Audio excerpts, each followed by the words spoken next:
What's up, guys? Welcome to Quiet Line 84.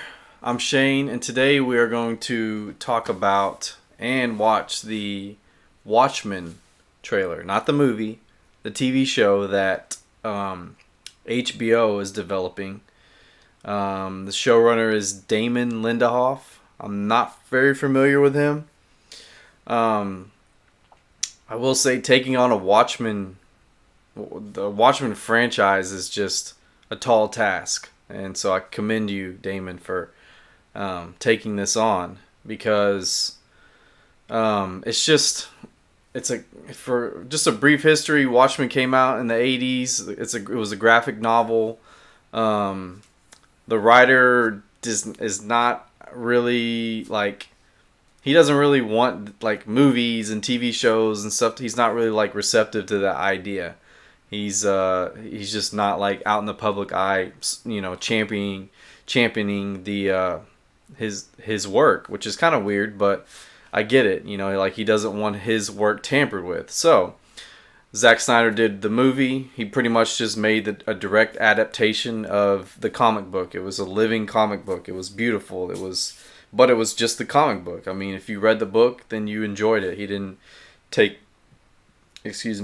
a lot of like creative liberties on it. So then they announce, also, by the way, Doomsday Clock is like another extension of this graphic novel, which is set in, later on down the road. It connects with the DC universe. That was another thing that people were upset about. Like, it's supposed to be on its own, and it's always been under DC, but under that DC banner, but it's kind of just stood on its own. And now they're interacting with the DC universe. Now, this is in the comics. I'm just talking about the comics. And Jeff Johns, one of the top writers, comic book writers, is writing that. And it's weird because it's like I was very hype about it. I got the first few issues, and now I'm like getting it digitally. But like it's such a gap in between each issue that it's like hard to really stay pumped for it. So all that to say, now HBO is doing a Watchmen TV series, which I don't know a lot about the series. I know that Jeremy Irons, who played Alfred in Batman vs Superman, he is playing Adrian Viet. I don't know how to say his last name, but he's playing an older version of Ozymandias, the main antagonist in the Watchmen movie and the comic book. So that tells me that this is in that same universe as the movie, but also further on down the line where Jeremy Irons is an older man. Ozymandias was a young man, so there's a time jump there. You've got Regina King. She's in it. Great actress. Who else is in it? Don Johnson is in it. So if you guys have ever heard of Miami Vice, it was a little show back in the 80s that, I'm an 80s baby, so I remember the show. It had a great theme song. He's in it. It's kind of been tight-lipped. There's not, which is cool. I'm fine with that. Like, I'm going to watch it. I have HBO. I'm going to try to do like some episode breakdowns for you because not everybody has HBO. Maybe you want to just like watch my videos just so you can kind of stay in the loop.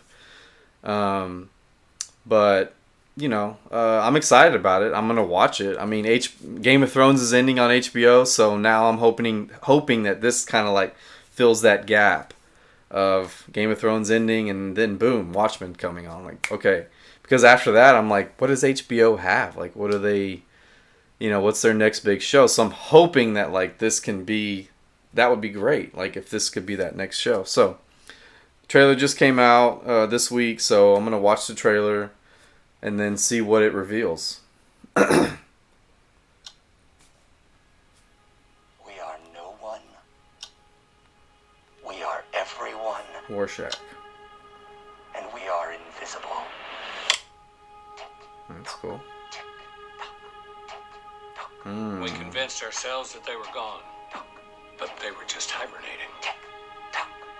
Okay. Probably talking about superheroes. They came for everybody.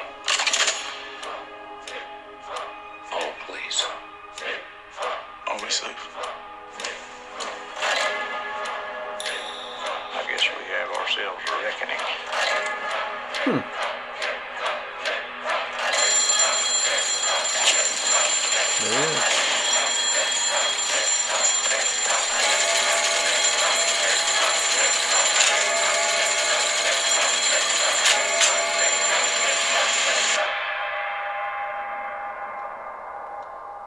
What are you two talking about? Oh, nothing. Just the end of the world.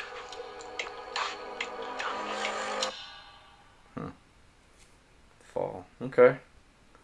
So I mean, it's HBO. It's gonna be well done. So it looks very well done. You don't have to worry about, I mean, if you watch Game of Thrones, they have a big budget. They don't. This isn't gonna be the CW. No knock on the CW if you love the CW, but it gets a little wonky. But you've got the opening scene. You've got Rorschach there, a bunch of Rorschachs, and it looks like they're the antagonists. They're the bad guys. And also you have like police officers who are covering their face in yellow masks, which to me seems like maybe they don't want their identities revealed. Maybe the cops are in danger. One thing that's missing from this, like a pretty big part of this, is Dr. Manhattan. He's like the big naked blue guy in the movie. And he's like the most powerful being. And he's not in this. He's not in the trailer. He probably won't be in the show. He might. I don't know. But you don't have that like superhero-y feel to it. It's very dark, very gritty, which I love. That's not a knock on it. I'm just saying you definitely get that feel from the trailer. And it's HBO. They have the creative liberties to pretty much say and do whatever they want. So they probably will, which is perfect for a Watchmen show. Like, it should be on HBO. It would not work on CW or any other network. It just wouldn't work. So yeah, looks good. This is the first trailer they've revealed. So looks like it's coming out in the fall of this year. So I mean, you see a little bit of Ozymandias. I don't know. Maybe he won't be as big a character as I thought. When he was cast, I thought Jeremy Irons, I mean, that's a pretty big deal. That's a pretty big get. You might want to, showcase that more. So maybe not. Maybe. But you see plenty of Regina King. She looks like a cop that's like maybe going, like maybe has both sides of it. She's a cop, but also she's doing the superhero role like at night and doing what she can. So it looks interesting. Like just that little bit I saw, like I'm very interested in what the story is, and that's what's going to grab me. So yeah, that's what I have to say about the Watchmen trailer. Like I said, it's on HBO. I'll be trying to do some videos, to keep you guys in the loop about it. Let you know my opinion on it. So just hit that subscribe button, like the video. I'd really appreciate it. Thank you guys for watching.